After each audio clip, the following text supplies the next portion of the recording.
"Hi, you're on the Reddit Confessions channel." I wasn't supposed to hear it. She thought I'd already left for work. The front door was shut, but I was still standing in the laundry room, trying to find a clean pair of socks. That's when I heard her on the phone, light and laughing. So different from how she spoke to me. No, he won't say anything. He never does. He's tired 24/7. That's kind of the point. Silence. Then that's what he's for. To work and shut up. She laughed again.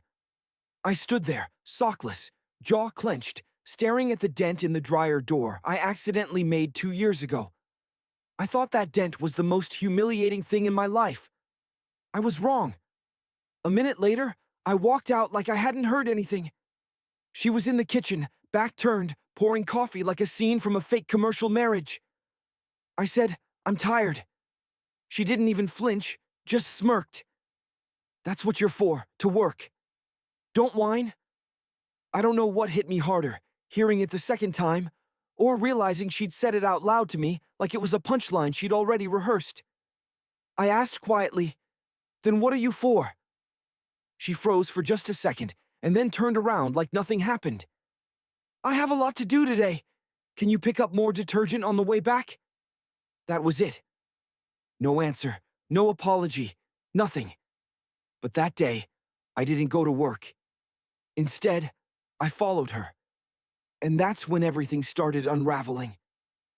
I sat in the car outside the salon for nearly 10 minutes, hands gripping the steering wheel tighter than I needed to. Frances's words echoed in my ears like a scream buried in cotton. "She hasn't worked here for 3 weeks. Didn't she tell you?" No. No, she hadn't. I drove away, not even sure where I was going. I just knew I couldn't go back home yet. Not with my head spinning. Not with my stomach turning like I'd swallowed a dozen rocks. I parked behind a dusty Dollar Depot 2 towns over, the kind of place no one looks twice at. I sat there until the sun started dipping, my thoughts unraveling in slow, ugly waves. For 3 weeks, every morning, she'd put on that same maroon uniform.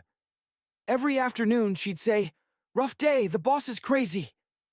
Every evening, she'd toss her shoes by the door and complain about customers, co-workers, how no one ever appreciated her. I believed all of it. I believed her. When I finally got home, she was already there, lounging on the couch in a silk robe she hadn't worn since our anniversary 2 years ago. She had a wine glass in one hand and some kind of show playing on the TV, but she wasn't watching it. She just stared at me with that glazed-over look like I was the one intruding. "You're home late," she said. "Gigi Garage fall apart without you." I didn't say anything. Not yet. I just watched her, trying to memorize every detail. The way she smirked, the casual way she swirled her wine, how confident she looked like she had absolutely nothing to hide. Frances says, "Hi," I muttered.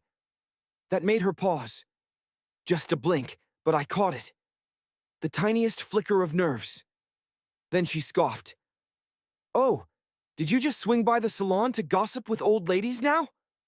You haven't worked there in 3 weeks." Now she looked up. "Excuse me?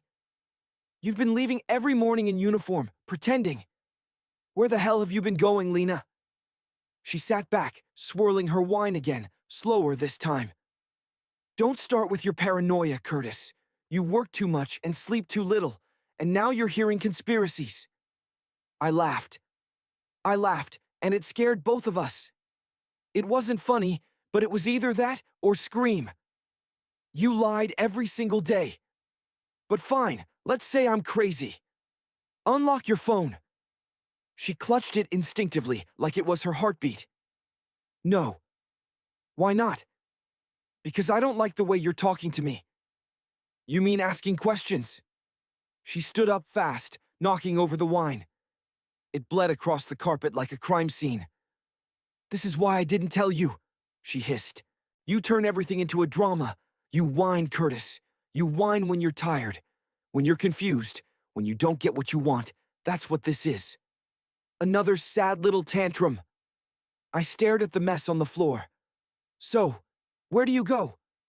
She didn't answer, but that silence, That silence was loud enough to shatter everything I thought I knew about my marriage. The next morning, I pretended to sleep. I kept my eyes barely open, just enough to see Lena get ready in the mirror. Same uniform, same perfectly straight ponytail, same spritz of perfume she never wore for me anymore.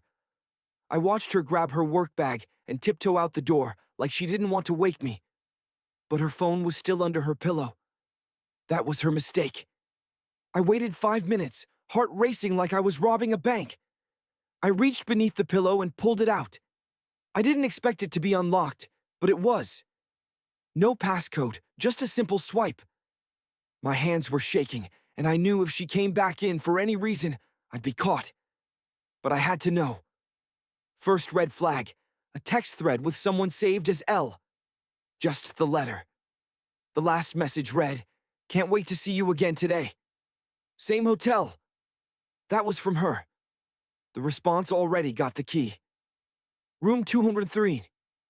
I felt something cold crawl up my spine. I kept scrolling. There were months of messages, plans, jokes, photos she never sent to me. She told him about me like I was some pitiful old roommate she couldn't get rid of. She even called me the mule. I didn't cry. I didn't scream. I just sat there in the quiet, holding her phone like it was burning a hole through my palm. I took screenshots of everything and emailed it to myself. Evidence. Not that I even knew what I'd do with it yet. I skipped work again, told the boss I had car trouble. Then I drove across town to a cheap hotel with a broken neon sign that buzzed even in daylight. I parked out back and waited. 2 hours later, a silver car pulled in. She stepped out in different clothes now, ripped jeans and heels, not work clothes. Her bag was still the same, though. So was her smile. A man opened the door for her, tall, confident, wearing a wedding ring. I stayed in my car. I didn't charge in. I didn't make a scene. I just watched them disappear into room 213. Then I did something she never expected. I drove straight home and packed a bag. Just one. My clothes, my old laptop, and a flash drive with the screenshots. I didn't leave a note. I didn't slam the door. I just turned off the alarm clock. She wouldn't need it anymore, because for once, I wasn't going to be the one waking up early to work while she laughed behind my back. I didn't sleep that night. I sat on my brother's couch, staring at a muted television, watching people cook pasta I didn't have the stomach to eat. I'd only told him I needed a few days away from home. No details, no accusations. I couldn't even say her name out loud yet. Felt too much like admitting the truth, that I'd been lied to for longer than I'd known, that I'd been played, used, and laughed at behind my back. The next morning, I didn't go to work again. My phone was full of missed calls and texts from Lena. "Where are you? This isn't funny. You better answer me." And finally, "I swear if you're pulling one of your moody games again." I didn't respond. Not even when she left a voicemail crying, asking if I was hurt, saying she was worried sick. It was laughable. She hadn't been worried sick when she was booking hotel rooms under fake names or when she was kissing a married man while wearing the necklace I bought her for our anniversary. Later that day, I logged into our shared bank account and started downloading statements. I didn't know why I hadn't done it sooner. The lies weren't just emotional. They were financial, too. Hotel bookings under vague merchant codes. Purchases at upscale restaurants I'd never heard of. Uber charges that didn't match her supposed work hours. It didn't take long to map out a pattern. She wasn't just sneaking around. She was using my money to do it. I called the hotel pretending to be her husband, which technically I still was. Asked if room 213 had any forgotten items. The front desk clerk probably knew, said, "Oh yeah, the Roberts couple forgot a scarf and a key card." Roberts, that was the name she used. Not her maiden name, not mine, just something made up and clean. I asked him to hold it until someone could pick it up. Then I hung up and stared at the floor for 10 minutes straight. The worst part, it didn't even surprise me anymore. By the time she finally tracked down where I was after harassing my boss, calling my mom, even showing up at my brother's garage, I was numb. She banged on the front door like she was the victim of some cruel prank. When I opened it, she looked at me like I was the cheater. "Curtis," she said, tears already queued up. "What are you doing here? Why are you acting like this?" I held up her phone. I brought it with me when I left. It was still unlocked, open to the screenshots. "I know, Lena. I know about the hotel, about the texts, about the name Roberts. I know everything." She stared at the screen like it wasn't even hers, like I had forged the evidence with spare time and resentment. Then her expression changed. Her lips trembled, not with guilt, with rage. "You went through my phone," she whispered. That was her first concern. Not the affair, not the lies, not the man with the ring. Just that I had dared to uncover what she thought she'd hidden well enough. That told me everything I needed to know. I never thought I'd hear a grown woman say the words, "You invaded my privacy with such righteous fury," while her betrayal was still glowing on the screen. She wasn't sorry. She wasn't ashamed. She was angry. Furious, actually, that I had peeled back the curtain on the life she thought she could keep separate from the one she shared with me. She stepped into the living room like she still had rights in this space, like I should be the one apologizing. "You shouldn't have gone through my phone, Curtis," she said again, voice trembling. "Not from guilt, but from entitlement. I don't go through your stuff." I nearly laughed. "Because you already assume there's nothing to find, right? Because I come home every night with calluses, and you come home with perfume that's not yours." She crossed her arms. "You don't get it." "No, I really don't. So help me out." She looked away, jaw clenched, and then she said it. The line that made something in me truly snap. "You stopped being a husband a long time ago. You're just there. You work, you eat, you complain. You haven't touched me in months." That wasn't just a cheap shot. It was a rewrite of reality. I had tried. Even when I was exhausted, even when she brushed me off, I still asked her how she was. Offered to cook. Planned a weekend trip she canceled at the last minute. I still showed up every day while she was in hotel rooms under fake names. I asked quietly, "So what? Cheating was the solution?" She didn't answer directly. Instead, she muttered, "At least with him, I feel something." That was it. That was the knife in the chest, twisted with a smile. Not because she admitted to the affair I already knew, but because she said it like I should understand, like I should nod and agree that I'd failed, that I was the reason she started texting someone else while I was underneath cars 12 hours a day. "I didn't leave because I didn't want to ruin everything," she added. "I thought we could fix things if you stopped acting like such a victim all the time." It was almost impressive the way she flipped it. Somehow, I was the problem for noticing the smoke and asking if there was a fire. "You used my money?" I said calmly, too calmly. "You lied every day, and you're still standing here blaming me because I got tired." Her face fell for a second. Just a second, but then it hardened again. "I didn't want this to be permanent. You checked into the same hotel every week." Silence. "You called me the mule. You mocked me." That landed. Her eyes darted away. "You don't get to cry now," I said, stepping past her toward the door. "You lost the right to be the victim the second you started building a second life while I was building our first." She didn't follow me. She didn't say my name. She just stood there, phone still glowing in her hand, looking like she was finally realizing she had pushed the quiet guy too far. 2 days passed before I learned his name, not from her.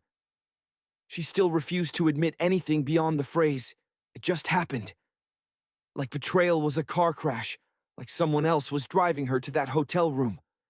She never once said his name. And for some reason, that made it worse. It made it feel deliberate, calculated, as if protecting his identity meant more to her than salvaging anything with me. I had to know, not for revenge, though part of me wished I had the stomach for it, but for the same reason you look at a wound. You want to see how deep it goes. So, I started connecting dots. There was one text where he told her not to bring drama like last time. That told me there was a last time pattern. Then I remembered the wine bottle I saw in the trash weeks ago, the one I hadn't bought. I dug through my email and found the grocery delivery receipts. Nothing matched that bottle. Then it clicked. I remembered Lena's friend Jory mentioning a man named Reed at a barbecue last fall. She teased Lena about a secret inside joke and winked. At the time, I thought nothing of it. Now, I wasn't so sure. I messaged Jory from a burner account. I didn't expect much, but what I got was a screenshot she clearly didn't mean to send me. A group selfie from 3 months ago. Lena, Jory, and a tall guy with a beard. Arm resting a little too naturally around Lena's waist. Caption: Double date night sparkles. Don't tell the husbands. LOL. That was all I needed. His name was Reed. Reed Tupper. I looked him up on social media. Married, 2 kids, a dog, and a LinkedIn profile full of motivational quotes about integrity. The man cheating on his wife with mine was posting about leadership and being the man your daughter thinks you are. The irony would have been funny if I wasn't the one bleeding from it. I didn't tell Lena I knew. Not yet. She still tiptoed around the truth, acting like we were in some awkward phase. She started cooking again, like a meal would reset the damage. She laughed too hard at things on TV, probably hoping I'd join in. I didn't. I just watched her closely, waiting for the moment she dropped the act and said what she really felt. But it never came. That night, I drafted an email to Reed's wife. Her name was Danielle. I found her work email listed under a charity site she volunteered for. I sat with the message open for 2 hours. I had all the evidence, texts, photos, screenshots, but something stopped me. Not fear, not mercy, something more hollow than both. Exhaustion. I closed the laptop and went to bed. And when I woke up, Lena was gone again. No note, no explanation, just a calendar alert that popped up on her iPad. Still synced to our cloud. Lunch or tea at 12:30 Parkway Inn. She wasn't even trying to hide it anymore. At exactly 12:40 p.m., I sat across the street from the Parkway Inn, pretending to scroll through my phone while my coffee went cold. The plan wasn't clear. I didn't know if I was there to confront her, to confirm what I already knew, or to finally see what betrayal looks like in daylight. It's strange how quiet the world seems when your heart is busy breaking in slow motion. The noise of traffic fades. You hear your own pulse instead. And when her car pulled up, everything else disappeared. Lena stepped out wearing the same coat she used to call her interview jacket. Now I realized it wasn't about jobs. It was about hiding in plain sight. She looked around before walking in, her head slightly lowered. 10 minutes later, a silver SUV parked 2 spots down. Reed got out. The same man from the pictures, same smug posture, same gold band glinting in the sun. He didn't look nervous. He looked happy, relaxed, like this wasn't forbidden, just routine. They met halfway and hugged quickly, like 2 people who'd done it too many times to care. Then they disappeared inside. I should have gone in. I should have shouted, exposed them both. But I didn't. I just sat there watching through the glass, feeling smaller with every minute. I thought about all the hours I'd spent fixing things. Her car, our leaky roof, her laptop when it broke. I'd fixed everything except the one thing that mattered. And maybe that's because she didn't want to be fixed. Maybe I was never her partner, just the backdrop for her secret life. After half an hour, they came out laughing. He touched her shoulder, and she leaned in close, whispering something that made him grin. When they kissed, I didn't flinch. I didn't rage. I just felt empty, like I'd already died somewhere between the first lie and this moment. As they drove off in separate cars, I started mine and followed her. Not for revenge, but for closure. She didn't go home.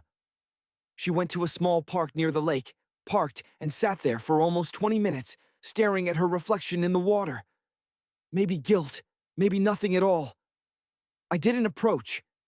I drove home, unlocked her iPad, and transferred every screenshot, every message, every picture to a hidden folder labeled tax files.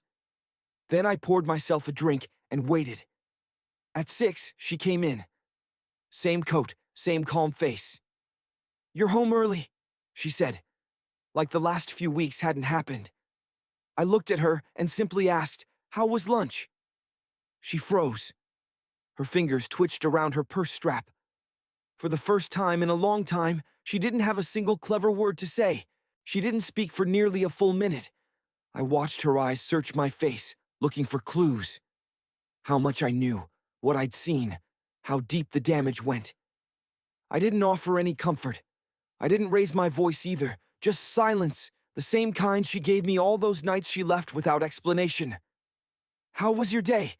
she finally asked, her voice smaller than I'd ever heard it. "I followed you," I said plainly. "I saw Reed. I saw the kiss. I saw everything." Lena collapsed onto the couch like her legs gave out. The room stayed quiet for a while, her breathing getting shakier, her hands clutching her knees like that would hold the world together. But the world she built, this double life, this secret routine, it had already cracked. I didn't yell. I didn't accuse. I just told her I was done playing the fool. "I'm not here to beg or fight," I said. "I just came to say goodbye before the lawyers handle the rest." That broke her. She tried to spin it, of course. She claimed it wasn't serious, that it was a mistake, that Reed meant nothing. Then she blamed stress, then loneliness, then me. But none of it landed anymore. I had finally reached the place she never expected me to find. Clarity and peace. I moved out that night. My brother had an extra room. I picked up extra shifts for a while just to stay busy, but eventually I started going home earlier, sleeping better, laughing more. I signed the divorce papers without shaking, and the best part, I finally stopped feeling like a shadow in my own life. A few months later, I got a call. It was Reed's wife, Danielle. I hadn't sent her anything, but someone had. She thanked me for my silence, said it gave her time to prepare. She was moving forward, too. Somehow, knowing we both chose peace over chaos felt like the real win. And as for Lena, she sent a message last week. Just one sentence. "You seem happy now." I didn't reply. She was right. I was. Sometimes the loudest revenge is rebuilding your life in silence. Now, I want to hear from you. What moment in this story shocked you the most, and what would you have done differently? Share your thoughts below, and don't forget to subscribe to Reddit Confessions for more powerful stories like this.